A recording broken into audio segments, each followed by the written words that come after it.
Hello everybody, my name is Andrew and today I'm giving you my thoughts on the cost of grading and grading as a whole. Now I know what you're saying, what if I don't want to grade? Fair point, fair argument. There are stuff for you still. There's obviously binders. Everyone's got a good binder. Vaultex is one of the most sought after brands when it comes to binders, but at the end of the day, any zip binder is pretty good. There are top loader binders, there are standard binders, there's 12 pocket. No matter who you are, there's a binder out there for you. Max labs are what I like to use for my expensive cards. It's just preference though. You could always use a top loader as well. They're a little cheaper. Or you could also be special and get a extended art case for your cards. Those are always cool. No matter what you like to collect or try to collect, there's always a way to display it as well as protect it. But let's talk about the graders.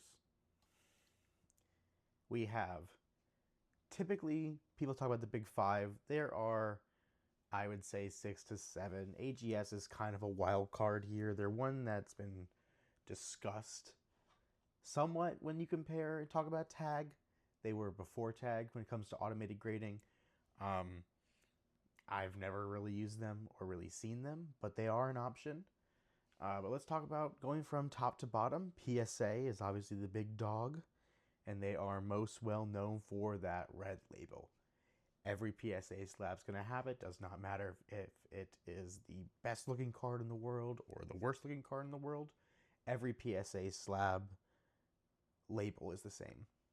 Now that does change when you look at a company like CGC.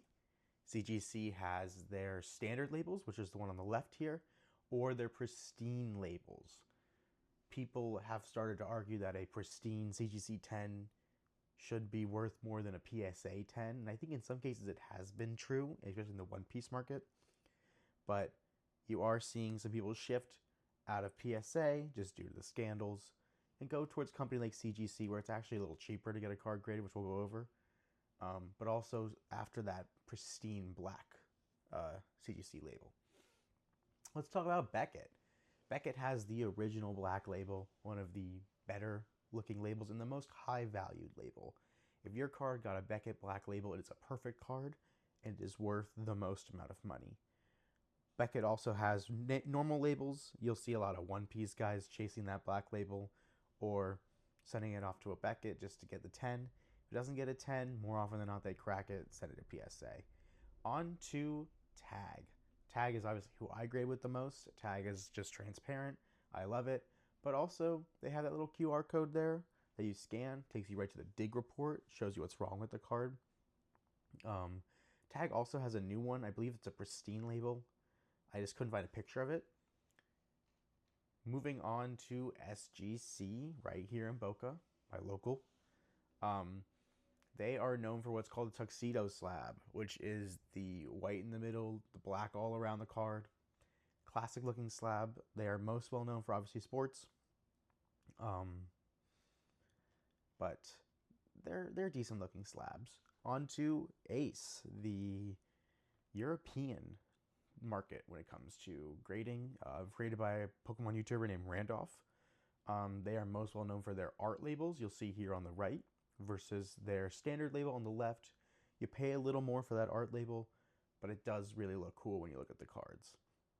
And there's obviously AGS. AGS has on the left their normal slab, and then they have what's called their legendary slab, which is like their version of a CGC Pristine, or I guess you could say a black label, but not really as nice. PSA is $18.99 a year. For their Collectors Club members, that's $150 a year in addition. So it gets you down to $18.99 a card. If you did not have that membership, $27.99 a card. Highest price in the grading market, to my knowledge. But they do offer tiers for any collector. So there's obviously the ones who get that big pull right off the bat when the set comes out. They have the walkthrough service for $600 a card. That's a 7-day turnaround. Average turnaround on PSA right now, I believe, is listed at 95 business days. And when we say business days, that's Monday through Friday, as well as not counting holidays. And that starts once it actually begins processing. So even if your cards have been sitting at PSA for 3 months, if they have not been picked up by somebody yet and checked in and getting started, they are not considered touched for the 95 days. Crazy thing to think about.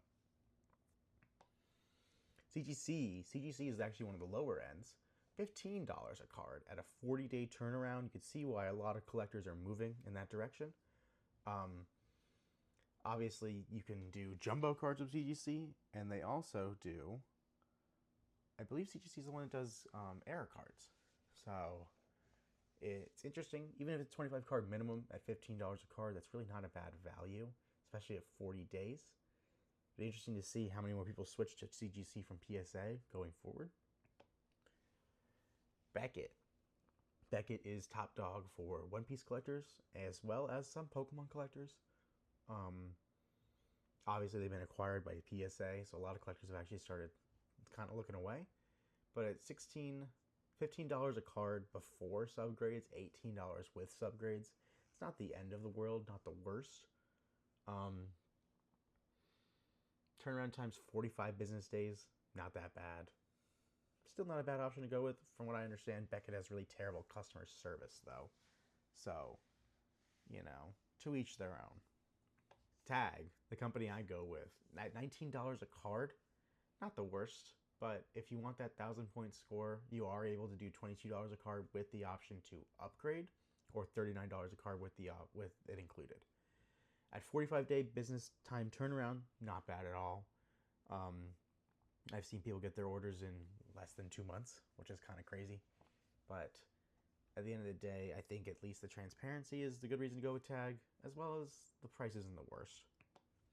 SGC was a little hard to find information about. I'm not a sports collector, never done it with them. $15 a card and 15 to 20 day turnaround. Kind of crazy. Or if you wanted a 1 to 2 day turnaround for a card worth less than $1,500, $40, that's not bad.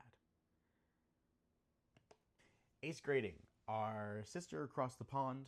These are in pounds. When you look at pounds, it's about a 1 to every 1.3 when it comes to going from theirs to ours. So at 12 pounds, it's about $16. With the Ace label, it's about 19. So not the end of the day. 60 business day turnaround for that level, though. Not bad. However, obviously, if you're from America and you're shipping across, it is going to be expensive importing those. It's always something to think about. AGS was very hard to find information on at $15 a card. It could be up to 29 cards, or if you wanted to do bulk at $12 a card, you have to do a minimum of 30. Maybe I'll give them a shot eventually, but I think I'm good. With the maxed out tier of $30 a card, it's not a bad offer. It's just AGS is not very liquid at all. What each grader is known for. PSA is obviously known for being the most liquid slabs, as well as grading the most cards per year. Sports collectors, TCG collectors, it's mostly used by everybody. Anybody who really wants to flip a card or move a card. CGC is most known for grading error cards, as well as being the most reasonably priced and the cheapest. Mostly used by Pokemon or TCG collectors. Starting to see a little uptick in CGC. Maybe we'll see a different number at the end of January when they release the grading counts. Beckett's known for their black labels being the most expensive slabs, but also being known for mostly grading One Piece cards as of late, or some Pokemon cards. Tag's known for being the most transparent in the game, at least providing the dig report on every card, but they're mostly used by Pokemon and a little bit of One Piece. SGC is known as the Tuxedo Slab. It's used by sports collectors, marketed as a boutique grading service for them. Ace is known for being the big grading company in Europe, at least being available to those in London. British people or collectors who want the cute artsy slabs or who use them. AGS, I got no idea who uses them, but I know they were the first grader to use AI and non-human grading. Obviously, this is going to change over time drastically, and these numbers are already outdated. But when you look at prices, just looking at this, you can see a black label fetches a lot more than a PSA, than a Pristine 10. But a Pristine 10 went for more than a PSA 10. So no matter what you do or how you grade, just know that there are going to be tiers, and those tiers can change over time. But there will be tiers by which grader is worth more. But I wanted to pull two of the top cards that get graded the most: the TSA 10, or the 10 Charizard 151, or a 10 Manga Gear 5 Luffy. This price I can guarantee you has changed since One Piece has boomed the past week. The only thing that we do know is that PSA at least gives counts for how many people are in the pop. There are 25,000 Charizards that were graded at PSA.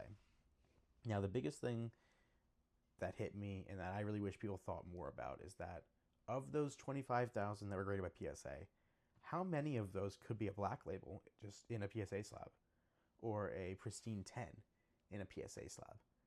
It's crazy to think that the slab around it gives it a $700 increase going from a PSA 10 slab to a pristine 10 slab. Obviously, manga cards from One Piece are going to go for a lot of money, but $12,000 for a PSA 10, but crazy. What's crazier is that one went for $20,000 in a black label.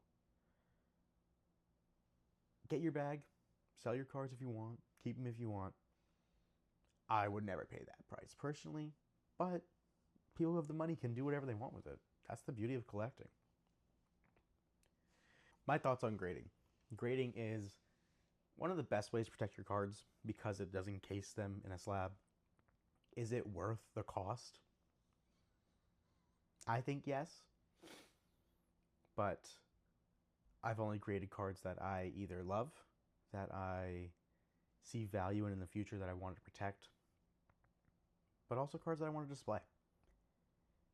I think there's definitely a bubble forming for the One Piece graded cards because $20,000 for a black label is insane. But even the $12,000 for a PSA is insane. It's crazy to think that there's people out there spending all this money on one card when for that amount of money you could have bought a Honda Civic used. Could be a down payment.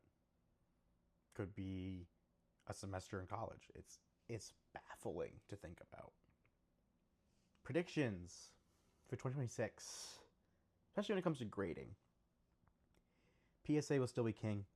I don't see CGC, Tag, Beckett throwing them off that hill. I do see CGC and Tag getting more growth. I do see people shifting from PSA a little bit due to not only timelines, mostly cost, mostly being over the scandals. But PSA will still control the market for a while. Only because they probably are sitting on over 1 million cards, if not more, in their warehouses, standing by to be graded. But thanks for watching, guys. Let me know what you think down below. I look forward to seeing you guys in the next one.